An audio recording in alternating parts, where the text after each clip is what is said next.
We are going to go ahead and get started. Thank you everyone for dropping in, how you heard about the event in the chat box. And we are going to go ahead and start with our own little presentation.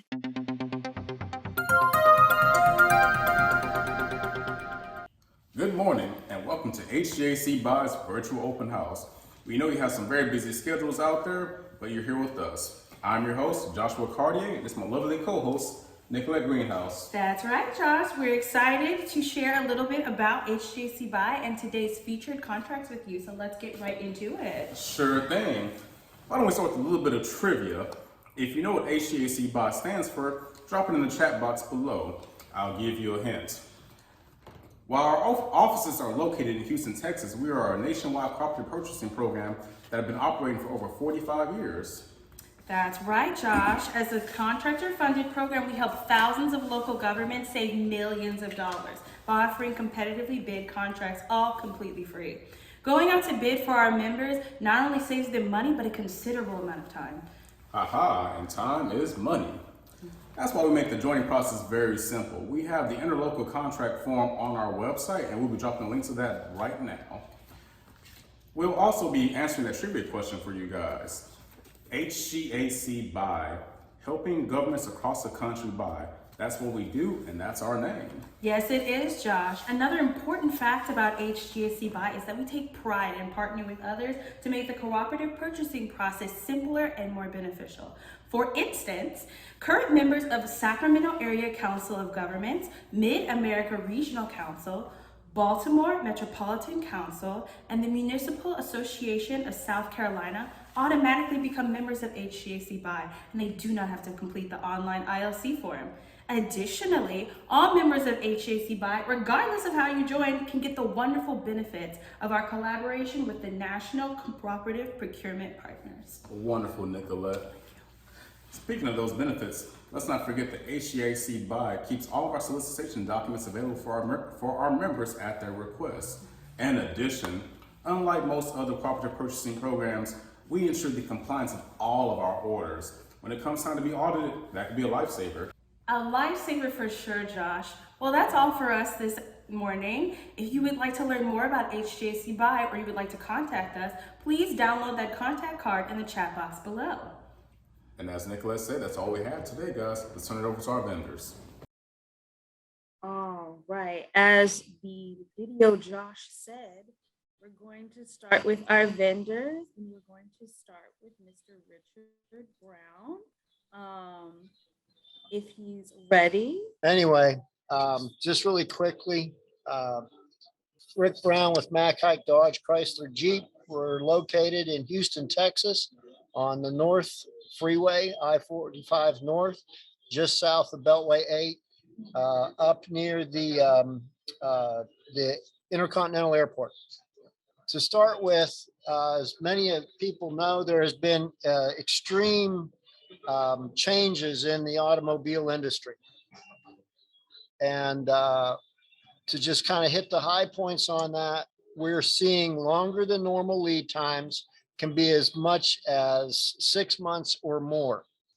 For government and fleet orders, we will not be able to order until June, and that will be for the 2023 year model.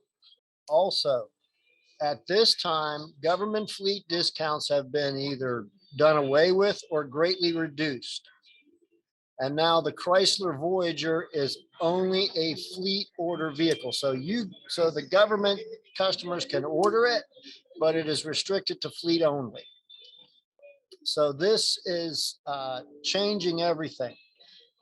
So your prices are going to be increased. It can be as much as $10,000 or more. And like I said, it's going to take 6 months or even more to get new vehicles. So kind of that's the bad news.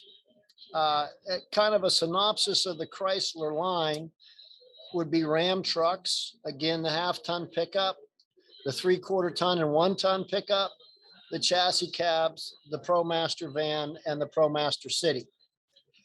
ProMaster vans and ProMaster cities have been affected the most by these extended lead times. They are just that popular. Also, the ProMaster van will be enhanced this year with increased safety features and a new look. I don't have pictures of it yet. Of course, a lot of you people know that Jeep is our line of SUVs. For this year, we have included the new Wagoneer and Grand Wagoneer, which is based on the Ram 1500 chassis. So this is going to be competing with the Chevrolet Tahoe. We have also added the new Grand Cherokee L, which is a 3-row mid-sized SUV. Dodge, again, as a lot of people know, this is our performance line and is what we submit as the Dodge Charger Pursuit. The Durango will be going away and being replaced by the Grand Cherokee L. And last but not least is Chrysler with the minivans and the 300s. Again, we spoke about the minivan, the Voyager going to fleet only. We can still order the Pacifica as fleet or retail. And the 300 is still existing. It's still a popular vehicle. It's one of my favorites. That's the overall thumbnail sketch of the Chrysler line and what's happening to the vehicles, what's happening to the industry. I'm sure that my colleagues with Ford and General Motors will tell you about the same thing, that we're experiencing these incredibly long lead times and that the pricing has increased substantially. Okay, good. Thank you, Rick. Rick. Rick. Very great information. Yeah. We're going to Rush Bus next. Okay, can you guys see that? Yes, sir. All right, well, I'm going to keep it in non-presentation mode just because I had some issues earlier. So good morning. Thanks for having me to HGAC. I'm Robert Holt. I cover the state of Texas for Rush Bus Centers, and we are a full service bus dealer. We sell buses, work on buses, and sell parts for buses. So we, the team at HGAC asked me to keep it to 5 or 6 slides, but I think I wound up at 45. So we got to I know I've got 5 minutes, so we're going to go quick. So I'm just kidding, Nicolette, just kidding. So we have a network of over 20 locations that we can provide service, parts sales, and bus sales in the state of Texas. Our location in Houston's at 8401 East Freeway. So that's where all of our HGAC stuff, contracts and everything are generated out of. So, but with that, you can see whether you're, in North Texas or South Texas, we're not too far from you to serve, to provide service, parts, or support for you. We are the Bluebird dealer here in the state of Texas, or at least the eastern half of Texas, which is good for us because that's where all the children are. Not much out in West Texas, but anyway, we're fortunate that we are where our territory is located. We like I said, we offer the Bluebird from the big conventional buses or the Type D buses with the flat nose that you see there. We also have Microbirds, which are the small Type A buses, along with the Collins brand as well in the Type A. So in those configurations, we can offer you on the Type C, which is the conventional, the Vision is the Bluebird model. That's the one that you see with the traditional hood over the engine there.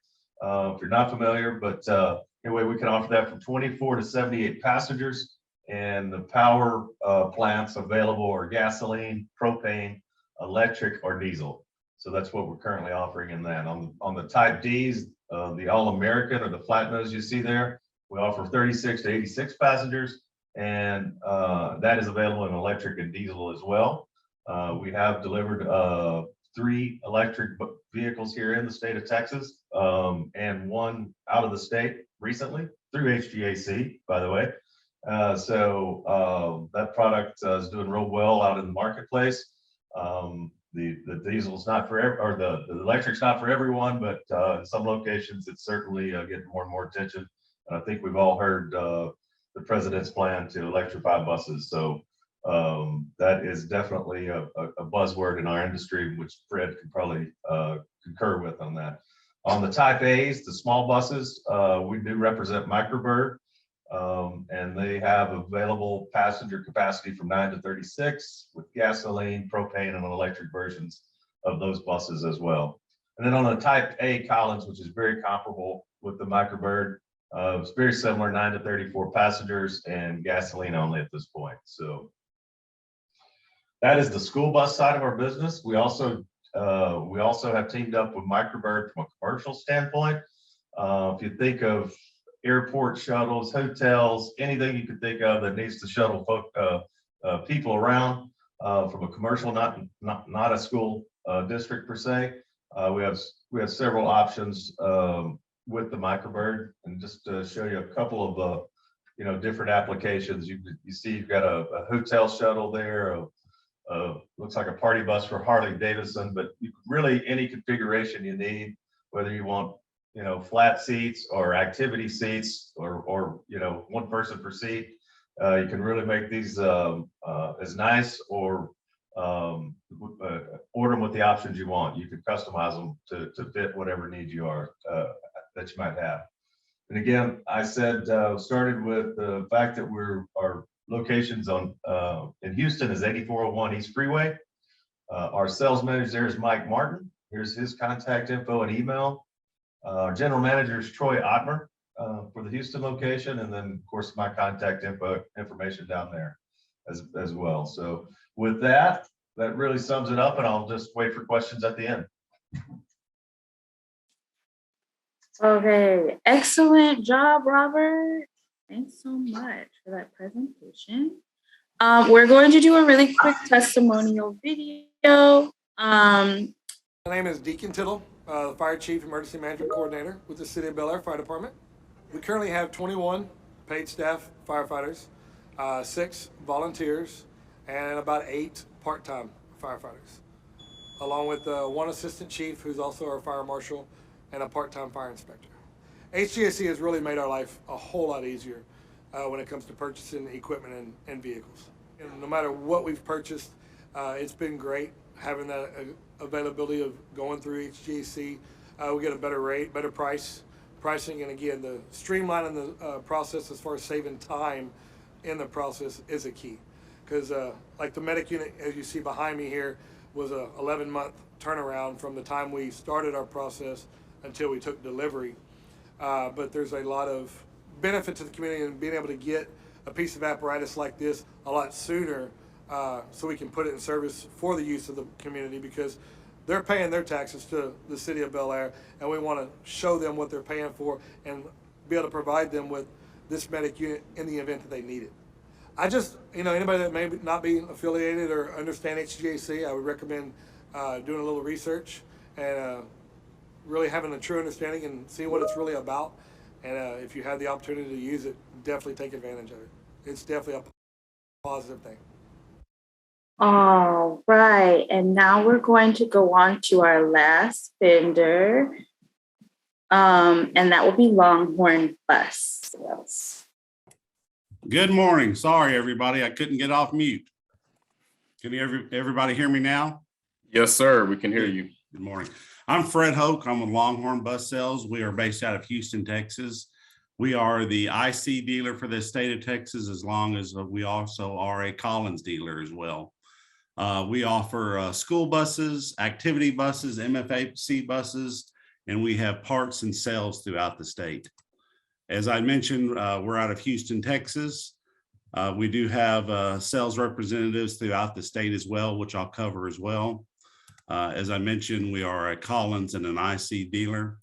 Right now, IC offers diesel, propane, and electric. We manufacture our buses in Tulsa, Oklahoma. We can manufacture route buses, special needs, again, MFSABs. Longhorn Bus Sales carries many stock buses. Of course, not as many as we normally do with the situation that's going on right now with manufacturing and lead times. We can also offer municipal leases to schools, any type of cameras, AC as well. Our typical bus in the state of Texas is a conventional We do presently offer a rear engine at this time, and presently in the most popular, the conventional, we can carry anywhere from 35 to 77 passengers. As I mentioned, we're also a Collins dealer. The Collins is able to be provided in a school bus or an MFSAB from anywhere from a 14 to about a 30 passenger. Gas is the main engine. There is diesel, very well. There has been diesel with limitations. We're not really getting them right now, and of course, electric is there as well. Throughout the state of Texas, these are our service locations. We do have a sales network that lives in the field, including myself, who covers that Central Texas area there. But we do have representatives that can fill your need. Of course, what do we offer? We offer our people. Our people have got many years of experience, whether it be in parts or service. Many of our salespeople are also ex-transportation directors. So please, if there's any need for a IC bus, please contact Longhorn Bus Sales, and I'll give it back to you if I can figure that out. Excellent job, Fred. All right, that was all of our presentations. If everyone wants to give a little round of applause for our presenters. Great job, guys. We're now going to move on to our Q&A session. If anyone has any questions, feel free to unmute yourself, put them in the chat box, or direct message us. We'll ask it for you. Don't be shy. I've got some questions. Rick, I got 2 questions for you, good sir. First question, Durangos, are they no longer available for the model year of 2023? And are they being replaced by the Grand Wagoneer L? Cherokee L is the new mid-size 3-row SUV. I believe as of right now, we can order the Durango, but like I said earlier, I can't place any government or fleet orders until 2023 year model. So when that change comes over, we'll see what's happened with the Durango. I know the Durango is offered in a special service and a pursuit version. I'm assuming that will continue until something happens with the Grand Cherokee L. Okay. The just FYI, the Wagoneer is bigger. It's more Tahoe sized, if you will. Okay. Okay, my second question, and thank you for answering the first one. Do you have any electric vehicles on the horizon, specifically like ProMasters? So yes, we have heard that they're working on an electric ProMaster. They're also working on an electric pickup truck, and we have a couple of Jeep vehicles that are electric. We also offer several of our Jeep line in what's called the 4xe, which is plug-in hybrid. You get 30 miles on the plug-in charge, and then you have the 6-cylinder engine, which takes over and takes you the rest of the way. And that will also help regenerate the battery at the same time. Okay, that's great to know. Thank you, Rick. For our bus gentlemen, Rush Bus and Longhorn, we were wondering, what are the delivery times looking like these days? Well, it really depends. This is Robert with Rush. Depends on what you're ordering. But we're still looking at anywhere from 4 to 6 months, depending on what it is. And that can vary widely, I will tell you, depending on components. It seems to be easing a little bit from getting bus availability, and we've got, like Fred mentioned, we've got stock buses coming as well, but it's certainly better than it was 3 to 4 months ago from our side. I would agree with Robert. We're in those time frames. Probably the biggest lead time is Type A's, chassis, either manufactured by Ford or by General Motors for the Type A product.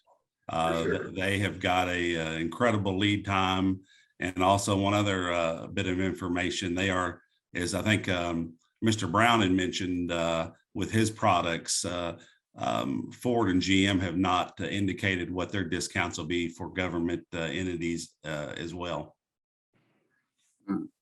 So I guess for the foreseeable future, we shouldn't expect government discounts for fleet vehicles. Oh, I'm not saying that. They just have not, for our product line, they have not published any information yet. Supposedly it's coming, but it has not been provided to us yet. Unless Robert's got any additional information. No, you're 100%. It's all comes down to the chassis on the small buses on the Type A's, and as Rick could attest, that has been a real mess for them to figure out, the body manufacturers on the bus, in the bus market anyway. So it's interesting times we're in, for sure. Yeah, I was going to ask you guys about that. So is this something that we've ever seen before, or is this whole supply chain inflation debacle, is this like unprecedented? Oh, it's definitely unprecedented. I mean, there's been times in the past where there's been lead times that have been a little longer than normal, especially a few years ago. There was a circumstance where one of the component manufacturers for Allison, it was having issues. So we were having longer than normal lead times on transmissions, which meant longer than normal delivery times. But this is definitely unprecedented. Robert, Rick, have y'all seen anything like this? Or Fred, basically, this is just a whole new scenario to us? This is a new scenario to us. I mean, like, I agree with what Fred said. We've seen different manufacturers fall down in the past. I can remember one time when Dana Axles was way behind and we had a delay because of that, but we've never seen delays go on and on and on. I believe last time we had one of these meetings, we spoke thinking that this would be resolved by second quarter of this year. As we're standing here right now, we don't see that happening. The other thing is a lot of the manufacturers are actually putting limits on dealer inventory. So, coming past a dealership and seeing thousands and thousands of vehicles, as we can see for the foreseeable future, that's not happening. So we have been in contact with Stellantis, their fleet department and their government sales department as to, are we ever getting the discounts back? Are we ever getting the place where we can order and that kind of bit? And they keep telling us, wait, we're working on it. So what I'll tell you is what I know right now. They've taken most of the fleet discounts down to zero. There's a car here or a car there that might have $500, but we were used in the past to seeing 6,000, 7,000 or more fleet discounts. So that is gone. Thank you for that, Rick. Robert, do you have anything to add? No, I think those gentlemen have covered it. I mean, it's certainly almost 30 plus years for me in some form of transportation, and this is it's the first time I've ever seen it. We've all seen the ups and downs of whether it's the truck market or what have it due to emissions regulations.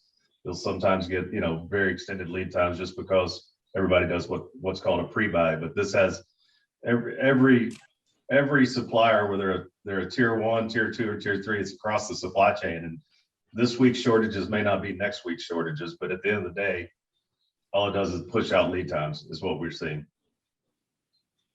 One more thing I'd like to add, I tell people all the time, whether it's a bus or one of my competitors or tires or alternators or seat covers, if you're going to buy it, there's no better time than now, because lead times are incredible and pricing continues to go up. Right. So I was going to ask y'all, what for our members, what is the best advice you would give them because of the situation that we're in? Because we're seeing a lot of different maybe ways that they're trying to deal with this. Some of them may may freak out, pull out their orders and things like that. So what is your advice to them on how they should purchase at this time? I would just say order it. There's no better time than now. There's no better pricing with now, and just be patient because of lead times. And like Robert has said, one week there might be a shortage of X, the next week a shortage of Y, but once we get a PO, we lock in the price. You're set. It just may take longer than you expect, and then of course, there are some additional lead times when we get the vehicles for aftermarkets that we put on. So there might be some lead times for some of the aftermarkets, such as GPS or cameras, two-way radio, especially two-way radios. They are really, really out there for lead times. So, my best advice for anybody is if you're going to order it, it's easy for me to say, but there is no better time than now. Yep. I'm gonna, Definitely good to know. I have a little bit more pessimistic because like I said, I'm locked out of fleet orders till June. I would agree, we're gonna have to do a lot of pre-planning in the upcoming years because of these extended lead times. And a lot of people ask me what's causing this, and we talk about chips and all these other things. One thing I'll tell you, in my 20 years of experience in this, it doesn't matter if it's lug nuts, wheels, transmissions, or engines. If you don't have the parts, you can't build the car. And so if our supply chains, yes, have fallen down. The other thing that we're seeing is transportation issues. Once the vehicle is built, it can sit in the transportation yard for 20 days, waiting on transportation. So to the members, to the fleet managers out there, I would highly recommend some pre-planning. Look at what you're going to need for the next year and start interacting with us. The other problem that we're having right now, since I'm ordering 2023s, right now, I do not have accurate pricing, period. I've asked for guidance from Stellantis on this, and they're like, wait till June. So, I'm a little bit more pessimistic than probably Fred or Robert, but I don't have good numbers right now. I wouldn't call it pessimism. I'd say it's probably just more realism. We need that, the balance between the more optimistic and more grounded approach. I don't think either one is right or wrong, but this is what we all need to hear. Right. Well, I want everybody to understand the truth and what the situation is. I would love to have 200 vehicles on the lot, and there was a time when we did have that. Not right now. Robert, do you have anything to add, sir? I feel like this went from being fun and games to not. I don't know what I could add to what's been said. Just to reiterate a little bit what Fred said. Get a quote, act on the quote now, and because 60 days that quote may be different. Waiting has not paid off for anyone that's been waiting from a pricing standpoint. And sooner you get in the like Fred said, the sooner you get in queue and get the build slots locked in, the better you'll be. All right, Robert, we appreciate that. And I think that's all the questions we had. I wish I had something to kind of bring the mood back up, but I guess with something like this, it's better to hear the honest truth.